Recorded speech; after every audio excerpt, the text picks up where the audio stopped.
Hello दोस्तों, स्वागत है आपके अपने यूट्यूब चैनल में। दोस्तों, आज हम लोग झारखंड के भूगोल में अपवाह प्रणाली को पढ़ने वाले हैं। ठीक है, अपवाह प्रणाली को पढ़ने वाले हैं। और आपको पता होगा कि अभी आपका जेएसएससी सीजीएल का जो एग्जाम है, आपका जो उत्पाद सिपाही का एग्जाम है, सभी आपका क्रम में लगा हुआ है दोस्तों।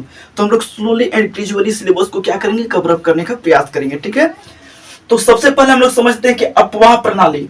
अपवाह प्रणाली होता क्या है? अपवाह मतलब क्या होता है? बहाव। जैसे जल का जो बहाव होता है दोस्तों, उसी को अपवाह समझ सकते हैं। ठीक है, जैसे कि बोल सकते हैं कि वर्षा जल या अन्य जल के, ठीक है, बहाव की जो समग्र व्यवस्था होती है, उसी को हम क्या कहते हैं? अपवाह प्रणाली कहते हैं।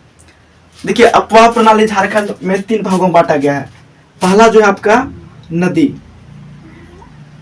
सेकेंड आपका हो गया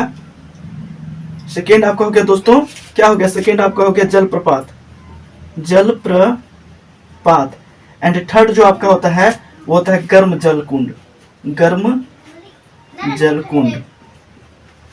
तो इसके माध्यम से जो जल है उसका क्या होता है? अपवाह होता है। ठीक है, जल का बहाव होता है।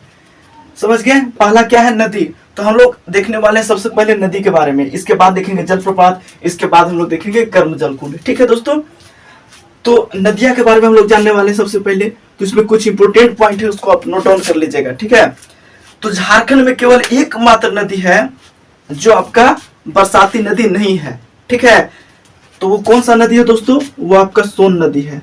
कौन नदी? सोन नदी। एक ऐसा नदी है जो बरसाती नदी नहीं है। अब बरसाती नदी का मतलब क्या हुआ?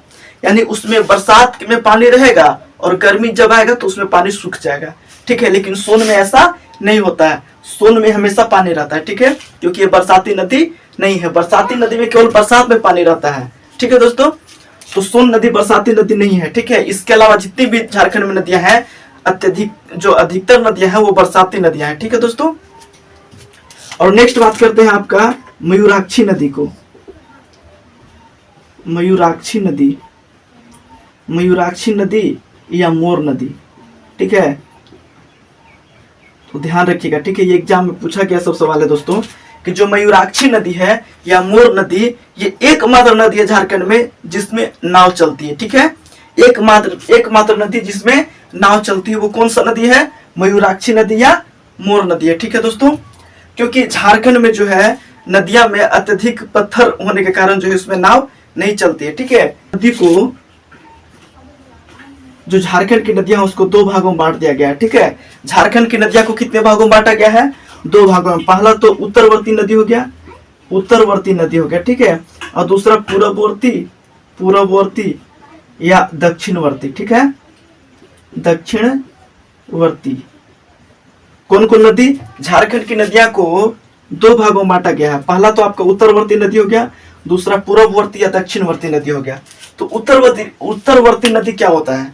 तो उत्तरवर्ती नदी यानी झारखंड की वे नदियां जो उत्तर की ओर बहकर, ठीक है, और गंगा नदी में मिल जाती है, उसे उत्तरवर्ती नदी कहते हैं। और दक्षिणवर्ती क्या होता है? जो नदियां दक्षिण में बहती उसे दक्षिणवर्ती, या जो पूर्व में बहती उसको पूर्ववर्ती नदियां कहते हैं। ठीक है, तो इस प्रकार से आपको ध्यान रखना होगा कि झारखंड की नदियों को 2 भागों में, पहला उत्तरवर्ती, दूसरा पूर्ववर्ती या दक्षिणवर्ती। ठीक है, तो उत्तरवर्ती जो नदियां हैं उसमें कौन कौन सा नदी आता है? तो उत्तरवर्ती नदी में आपका हो गया सोन नदी। कौन नदी? सोन नदी हो गया। ठीक है, उत्तरी कोयल नदी हो गया। ठीक है, पुनपुन नदी हो गया, चानन नदी हो गया। ठीक है, तो इस प्रकार की नदियां जो है इसी, ये सब आपका उत्तरी कोयल नदियां हैं। ठीक है, अब हम लोग बात करते हैं दक्षिणवर्ती या पूर्ववर्ती नदियां। तो इसमें आपका दामोदर नदी हो गया। ठीक है, दामोदर नदी हो गया, स्वर्ण रेखा हो गया। ठीक है, दक्षिण कोयल हो गया। इसमें आपका हो गया आपका शंख नदी हो गया। ठीक है, ये सब नदियां जो है दोस्तों ये आपका दक्षिणवर्ती नदियां हैं। ठीक है, तो सबसे पहले हम लोग जानेंगे कि जो उत्तरवर्ती नदियां हैं, तो उत्तरवर्ती नदी के बारे में हम लोग डिटेल से जानने वाले। ठीक है, इसके बाद दक्षिणवर्ती या पूर्ववर्ती जो नदी है उसके बारे में भी हम लोग डिटेल से जानेंगे। तो अब हम लोग बात करने वाले हैं उत्तरवर्ती नदियां के बारे में। ठीक है, तो उत्तरवर्ती नदी में सबसे पहले हम लोग देखेंगे सोन नदी। कौन सा नदी? सोन नदी। ठीक है, तो सोन नदी की अगर बात करें तो सोन नदी के उद्गम स्थल यानी ये कहां से निकला है? ठीक है, तो सोन नदी का जो उद्गम हुआ है वो मैकाल पर्वत के अमरकंटक की पहाड़ी, कहां से? अमरकंटक की पहाड़ी, ठीक है। ये मैकाल पर्वत के अमरकंटक की पहाड़ी से इसका उद्गम हुआ है दोस्तों, ठीक है। यानी ये मैकाल पर्वत के अमरकंटक की पहाड़ी से निकला है। तो अगर ये कहीं से निकला है तो कहीं आके जरूर मिलेगा। अगर इसका कहीं से उद्गम हुआ है दोस्तों तो वो कहीं न कहीं पे जाके तो मिलेगा। तो इसका जो मुहाना है, ठीक है, ये जो मिला है वो गंगा नदी में जाकर मिला है। कहाँ पे मिला है भैया? गंगा नदी मिला है, ठीक है। अब ध्यान दीजिएगा दोस्तों कि जो सोन नदी है, तो सोन नदी की लंबाई कितनी है? तो सोन नदी की जो लंबाई है वो है 784 किलोमीटर। कितना है भैया? 784 यानी 784 किलोमीटर इसका क्या है? लंबाई है, ठीक है दोस्तों। अगर इसका अपवाह क्षेत्र की बात करें, अपवाह क्षेत्र तो 930 किलोमीटर स्क्वायर इसका क्या है? अपवाह क्षेत्र है। ये आपका एग्जाम में पूछा गया सवाल है, ठीक है दोस्तों। इसलिए ये सभी पॉइंट को आप नोट कीजिएगा, ये सभी पॉइंट आपके लिए वेरी वेरी इंपॉर्टेंट है, ठीक है। तो इसका अपवाह क्षेत्र कितना है? 930 किलोमीटर वर्ग किलोमीटर है। अब बात करिए कहाँ से ये होकर बहता है, तो पलामू, कहाँ से? पलामू और गढ़वा से होकर ये बहता है, यानी इसका अपवाह क्षेत्र है, ठीक है। अब हम लोग बात करते हैं दोस्तों कि सोन नदी की जो सहायक नदी है, सहायक नदी की अगर बात करें तो सहायक नदी कौन है? उत्तरी कोयल नदी, उत्तरी कोयल रिवर जो है इसकी सहायक नदियां है। किसकी? सोन नदी की, ठीक है दोस्तों। सोन नदी का अन्य नाम भी है, ठीक है, इसका उपनाम भी है। तो इसका उपनाम सोनभद्र और क्या है? सोनभद्र है दोस्तों, और हिरण्यवाह इसका क्या है? उपनाम है, ठीक है दोस्तों। तो इतना पॉइंट आपको सोन नदी से रिलेटेड ध्यान में रखना है, ठीक है। अब हम लोग बात करेंगे दोस्तों उत्तरी कोयल नदी की, ठीक है।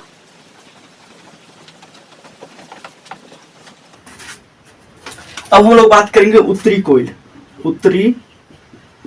कोयल नदी। तो उत्तरी कोयल की अगर बात करें दोस्तों तो इसका उद्गम कहां से हुआ भैया?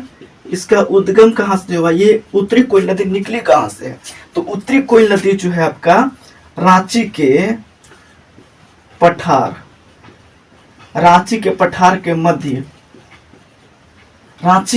के जो मध्य भाग है वहां से इसका उद्गम हुआ है, जिसको आप पिस्का के भी नाम से जानते हैं, ठीक है। रांची पिस्का के नाम सुने हैं, तो वहीं से आपका उत्तरी कोयल नदी का उद्गम हुआ है, ठीक है दोस्तों। और अगर बात करें इसका मुहाना, तो ये कहाँ किस नदी में जाकर मिलती है? तो ये आपका सोन नदी मिलती है दोस्तों। कौन सा नदी में? सोन नदी मिलता है। कौन सा नदी भैया? सोन नदी मिलता है, ठीक है। अगर इसका बात करो दोस्तों इसकी लंबाई की, तो इसका जो लंबाई है दोस्तों 260 किलोमीटर है। कितना है? 260 किलोमीटर, ठीक है। और ये जो है उत्तरी कोयल नदी वो उसका अपवाह क्षेत्र जो है दोस्तों वो आपका कौन है? पलामू, गढ़वा और लातेहार। कौन है? पलामू, गढ़वा, लातेहार, आपको ध्यान में रखना है, ठीक है। अगर बात करें दोस्तों कि जो उत्तरी कोयल नदी उसकी सहायक नदी, तो सहायक नदी इसका कौन है? अमानत नदी। दोस्तों अमानत नदी हम लोग के घर से मात्र 200 मीटर मतलब है, ठीक है। यहाँ से मेरा घर से 200 मीटर दूरी पे आपका अमानत नदी है, वही आपका उत्तरी कोयल का क्या है? सहायक नदी है। तो अमानत नदी हो गया, औरंगा नदी हो गया और एक बूढ़ा नदी, ठीक है। कौन नदी भैया? बूढ़ा नदी, ठीक है। एक अमानत नदी, औरंगा नदी और बूढ़ा नदी, बूढ़ी नदी नहीं, बूढ़ा नदी, ठीक है। तो ये आपका सहायक नदी किसका? उत्तरी कोयल नदी का, ठीक है। तो इतना पॉइंट आपको उत्तरी कोयल रिवर से आपको ध्यान में रखना होगा, ठीक है दोस्तों। अब हम लोग बात करने वाले हैं पुनपुन रिवर के बारे में। कौन सा रिवर? पुनपुन रिवर, ठीक है, पुनपुन नदी। तो अगर हम लोग बात करते हैं पुनपुन नदी का, तो इसका उद्गम कहाँ से हुआ है? बताइए। इसका उद्गम जो है दोस्तों, उद्गम यानी ये कहाँ से निकला है? तो ये पलामू जिला से निकला है। कहाँ से निकला है भैया? पलामू से निकला है, ठीक है। पुनपुन नदी पलामू, प से पुनपुन और प से पलामू, ठीक है। इसका उपनाम की बात कर लेते हैं, उपनाम, ठीक है। तो इसका उपनाम है दोस्तों किक्कट। कौन सा? किक्कट और बमागधी, ठीक है। इसका उपनाम है किक्कट और बमागधी, इसका क्या है? उपनाम है। कहाँ से उद्गम हुआ? इसका पलामू से उद्गम हुआ है, ठीक है। अगर इसका मुहाना की बात करें, मुहाना, ठीक है। यानी कहाँ पे जाकर मिला है भैया, तो ये गंगा नदी में मिला है। कहाँ पे मिला है, गंगा नदी में, ठीक है। अगर बात करें इसकी लंबाई की, तो इसकी लंबाई कितना है, 200 किलोमीटर। पुनपुन नदी का जो लंबाई है वो कितना है, 200 किलोमीटर, ठीक है। अगर सहायक नदी की बात करें, सहायक नदी की बात करें, तो सहायक नदी कौन है इसका, दारधा और मोरहर। कौन है, दारधा एंड मोरहर, ठीक है दोस्तों। इसका कौन कौन सा सहायक नदी है, दारधा और मोरहर इसकी सहायक नदी है। दोस्तों अगर हम लोग बात करते हैं इसके अपवाह तंत्र, अपवहन तंत्र, ठीक है, अपवहन तंत्र यानी अपवहन क्षेत्र की बात करते हैं, अपवहन क्षेत्र की बात करते हैं, तो कौन कौन सा क्षेत्र से होकर ये गुजरता है दोस्तों। तो ये जो है आपका, आप देख सकते हैं, आपका चतरा हो गया, ठीक है, औरंगाबाद हो गया, औरंगाबाद हो गया, ठीक है, और फिर आपका हो गया गया हो गया, आपका हो गया पटना हो गया, वहां पे ये बहती है, ठीक है दोस्तों। तो इस प्रकार से आप पुनपुन रिवर के बारे में याद रख सकते हैं। दोस्तों अब हम लोग बात करते हैं फाल्गु रिवर के बारे में। कौन सा रिवर भैया, फाल्गु रिवर, ठीक है। तो फाल्गु रिवर का जो उपनाम है, फाल्गु रिवर का जो उपनाम है वो क्या है, अंतःसलीला, अंतःसलीला, करलीला, ठीक है। इसका नाम है अंतःसलीला, ठीक है दोस्तों। किसका, फाल्गु नदी का। और इसका उद्गम अगर नदी है तो कहीं न कहीं से तो निकला होगा भैया। तो इसका उद्गम जो है आपका कहाँ से, छोटा नागपुर पठार, छोटा नागपुर पठार के उत्तरी भाग, कहाँ, छोटा नागपुर पठार के उत्तरी भाग में से इसका क्या है, इसका उद्गम स्थान है, ठीक है। इसका उद्गम हुआ है छोटा नागपुर पठार के उत्तरी भाग में, ठीक है, भाग से। और बात करें इसका जो मुहाना है, ठीक है दोस्तों, इसका मुहाना ये कहाँ पे, कौन सा नदी में आकर मिला है, तो ये पुनपुन नदी में। कौन नदी भैया, पुनपुन नदी में। अभी हम लोग जिसके बारे में पढ़े, ठीक है, वहीं पे आकर मिला है, ठीक है। अगर और फिर नेक्स्ट इसके बारे में बात करें तो सहायक नदी, सहायक नदी, इसका सहायक नदी है निरंजना, निरंजना, अलख निरंजन होता है ना, निरंजना, या इसी को बोलते हैं लीलाजन। क्या बोलते हैं, लीलाजन बोलते हैं, ठीक है दोस्तों।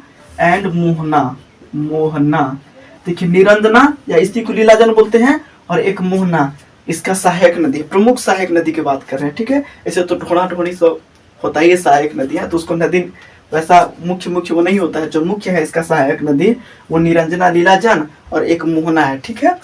इसकी विशेषता की अगर बात करें, इसकी विशेषता की अगर बात करें तो ये जो है झारखंड में तो इसका उद्गम है, लेकिन जो अपवाह है, इसका जो अपवाह है वो अधिकतर किस में होता है, बिहार में। कहाँ पे दोस्तों, बिहार में, केवल झारखंड में इसका उद्गम हुआ है। बात करें तो ये किसके लिए फेमस है, तो पिंड दान के लिए फेमस है। पिंड जो होता है, जो मृत्यु के बाद जो है पिंड दान किया जाता है, वो उसके लिए ये फाल्गु रिवर आपका फेमस, ठीक है। तो इतना पॉइंट आपको फाल्गु रिवर से ध्यान में रखना है, ठीक है दोस्तों। आज के लिए इतना ही, क्योंकि बड़ा वीडियो अपलोड नहीं हो सकता है, तो हम लोग नेक्स्ट वीडियो जो होगा उसमें हम लोग और जो बचा हुआ नदियाँ हैं उसके बारे में देखेंगे। दोस्तों यदि वीडियो पसंद आया तो please like, share and subscribe करें। So thank you very much.